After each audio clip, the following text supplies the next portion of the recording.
Hey, how you doing? It's a Friday, and the 11th of December, and we have our final episode on Know Your Local Resource. But first, I want to start off before we go into the local resource. I want to start real quick again. As you see here, I got to keep saying I'm proud of this. Veterans Council of Veterans has been selected for the Veterans and Residents course by Bunker Lab, and I'm just doing my happy dance. That's really not me, but anyway, do my happy dance. So also, what I want to talk about is people who've been following me for this whole period.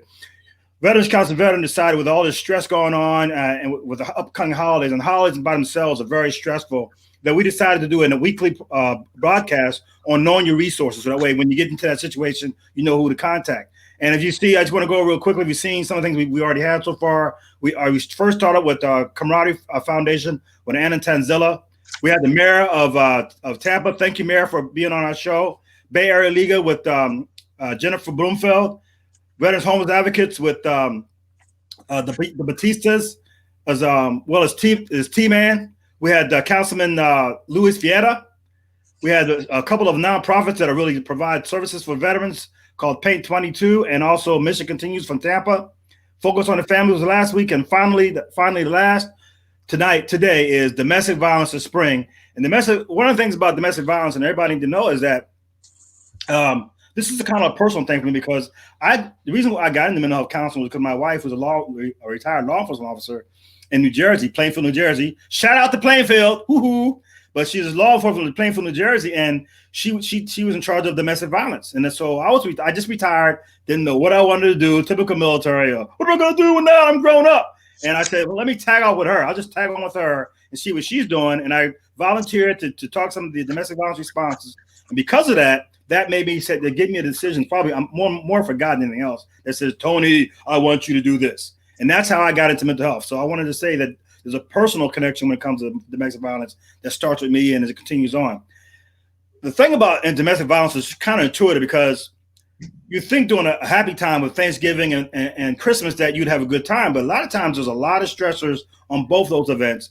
And then with the backdrop of COVID-19, all the restrictions, it just raises the level up to another level of stress and stuff. And so there are people who probably never thought about domestic violence that may have done it. And there are people who never thought to be victims of domestic violence and may be part of that. And what I want to try to do is give some of those tools, like know your local resource, giving you tools that if you are in that situation, you know who to contact. And I want to do that. So no further ado, I want to bring on Christine Meister. She is a program director at the Spring. How are you doing? How are you doing, Christine? Very well, thank you. I'm glad you could be on here. And guess what? You have you're the last guest. So because you're being the last guest, you will get a nice VCV coffee mug. Oh my goodness! Thank you so much. So make sure you get that. This is a lot of money, and maybe a special piece. So. We want to, and I want to, this course is most of the focus is on veterans and their family, but this is for anybody. And what I want to start off with is, please, tell us about your program, and then tell us the relationship you have with like the military, like the VA, with VA and MacDill Air Force Base as well. So it's your show, Christine. Absolutely. So first of all, thank you so much. Thank you, Veterans Counseling Veterans. Oh my goodness, for having us today. Again, I'm Christine Meister. I'm the prevention team manager at the Spring. And I kind of just want to dive in talking about domestic violence, what we mean when we're talking about domestic violence, and then the services that we have for survivors. So when we're talking about domestic violence, we're talking about a pattern of abusive and controlling behaviors by one partner in a relationship towards the other partner to gain and keep power and control. So a lot of times when we think about domestic violence, we are solely focused on physical abuse. We have this picture of this type of physical or sexual violence that's going on. But when we're talking about domestic violence at the Spring, we're talking about that pattern of all of these encompassing behaviors that one person might use to try to gain power and control over another. So this, yes, does include different aspects of physical and sexual abuse, but we're also talking about things like emotional abuse, verbal abuse, financial abuse, that isolation.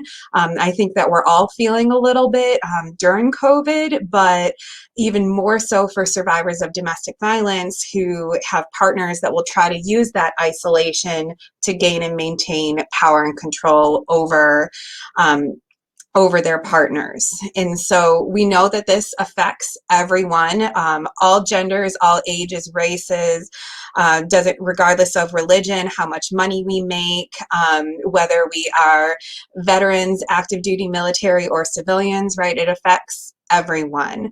But we do know that there are some populations that domestic violence affects slightly more than others. So we know that women are at higher risk than men to experience domestic violence at the hands of a partner. It's about 1 in 4 women and 1 in 9 men are going to experience that severe intimate partner violence. We know about 36% of active duty females reported having experienced intimate partner violence. And another interesting trend is that when we looked at statistics between 2003 and 2010, intimate partner violence in civilians actually decreased over those years, but it increased 177% in the Army during that time period. So there are some interesting trends that we do see when we're looking at active duty military versus civilians. And so we know that this is, again, it's something that's really important, that we're providing this validation and support to survivors, especially during these times of COVID. So Tony had mentioned, this increased stress that's kind of going on in our community right now. And we are seeing within our agency, we've about the same number of calls that we had received prior to the pandemic.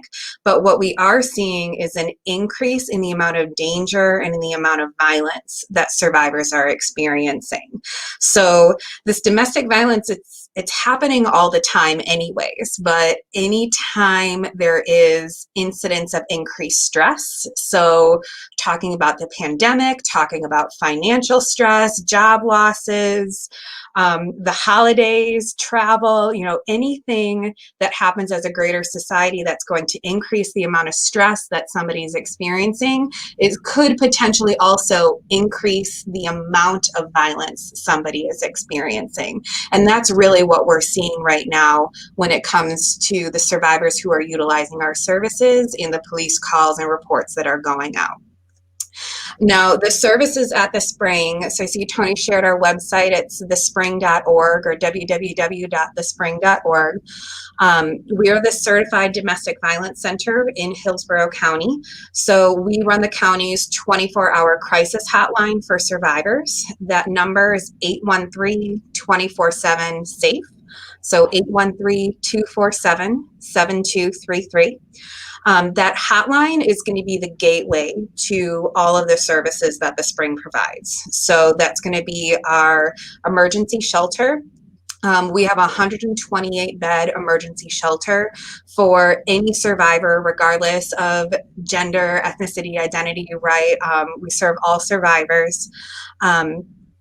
Typically, again, it's 128-bed capacity. Right now with COVID, we've had to reduce that capacity for safety reasons, but that shelter is still open. We have outreach offices where survivors can meet one-on-one with an advocate and receive any sort of referrals to community services, that supportive counseling, just having somebody to talk to. So that's our outreach services, which are again located here in Tampa, but then also in Plant City.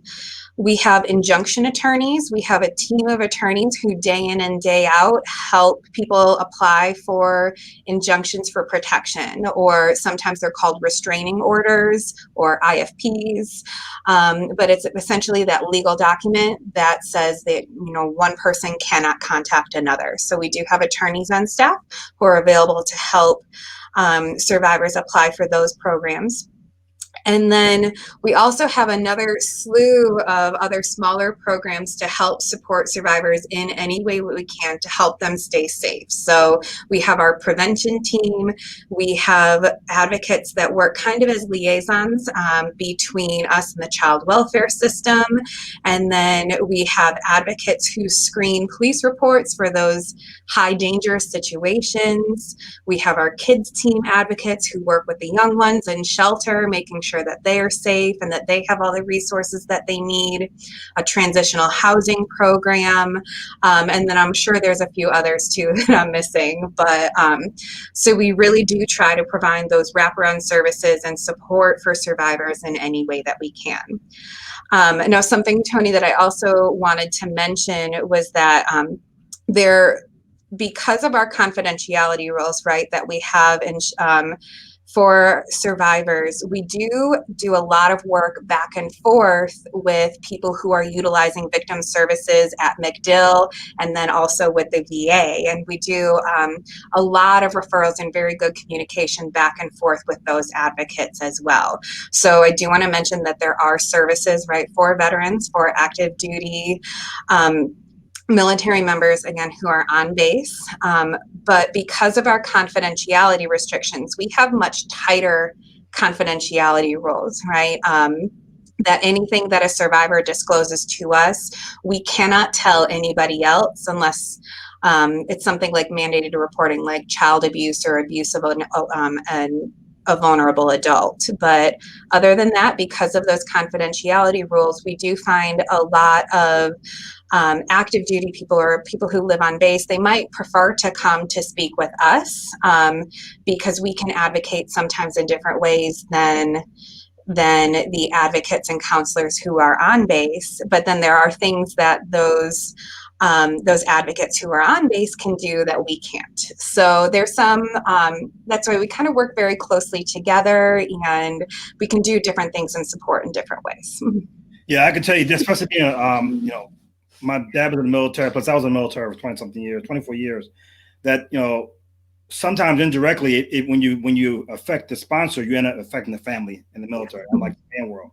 Mm-hmm. So that's why there's some, we got to give them some kind of way. And that's what I like about it, that sometimes that can be a barrier, and they won't report it because they don't want to get their spouse in trouble. Yes. But they come to you guys. Mm-hmm. And they can we're never going to have or require a survivor to do any type of thing to utilize our services, right? So that's part of empowerment-based advocacy, is that we are here to do what that survivor wants us to do, right? And if we'll help open doors to different community resources if we can, but you're very right that some of those other repercussions that could potentially happen, if I report what's going on in my personal family, we can hopefully try to mitigate some of those things and work to find other avenues and resources because of those confidentiality rules that we have. And I know earlier I had Jennifer Broomfield, mm-hmm. and she brought you up. So you guys work with the legal guys too, Bay Area Legal? Yes. Mm-hmm. And so we also refer back and forth to Bay Area Legal Services quite often as well, especially for things like family law and then domestic violence and things like that. Mm-hmm. So any kind of insights we can provide the audience out there? Here we are, we're coming to Christmas, and so everybody's spending all this money. That's a stressor by itself, spending all this money, the COVID stuff going on. Any kind of advice you can give people out there listening? So I think our first and foremost, what we're going to focus on is safety. And if anybody feels unsafe at any time and this is an emergency, we're going to advocate for calling 911. But if tensions start rising and I feel unsafe in my own home, or I just feel like I need somebody to talk to, it's going to be calling our crisis hotline. And also realizing that during COVID, lots of times people were stuck in our homes, right? Everybody's working from home right now. And so that means survivors are with their abusers 24/7 and oftentimes don't have a safe way and safe means to communicate. So we have had an increased number of family and friends reaching out to us as well, saying, my sister, my daughter, my brother is in this situation right now, and I don't know how to support them. What can I do? And so please call us, and we'd love to kind of chat about the situation, see what's going on, figure out how we can make people as safe as possible over these next couple of months while all of these holidays COVID stuff is happening. Okay, and I just already posted up those numbers you gave from the website, but can you give us numbers again? Yes. So our crisis hotline, again, that gateway to all of our services, it's 247-7233 or 24/7 safe. Okay, good. And that's been posted as well. And thank you for being on our show. And, thank you again for being, I say thank you with the last one, the last episode for this particular theme. You're going to still see my pretty face, but not just on the theme, to be other things as well. And one of the things that one of our functions for Veterans Council Veteran is military sexual trauma. Yes. Assault. Do you guys deal with that as well? So in Hillsborough County, we do sometimes at the Spring have survivors of sexual assault who come to us, especially if there's sexual assault that was experienced within the context of that intimate partner relationship and domestic violence. But the Sexual Assault Center specifically in Hillsborough County is going to be the crisis center. So that's dialing 211, and they provide services for multiple different things, but sexual assault specifically is going to be the crisis center. But again, there is a very large overlap between sexual assault and domestic violence, especially in that context of relationships. Oh, great. That's great to know. So anyway, Christine is the one that you guys need to know. You guys and ladies need to go if you find yourself going through any kind of domestic situation. It's always better to start looking before, when you kind of see the before you're right in the middle of it. And I want to thank again Christine Meister from the Spring for being on our show. Absolutely. Thank you so much for having me, and happy holidays, everyone. Thank you too.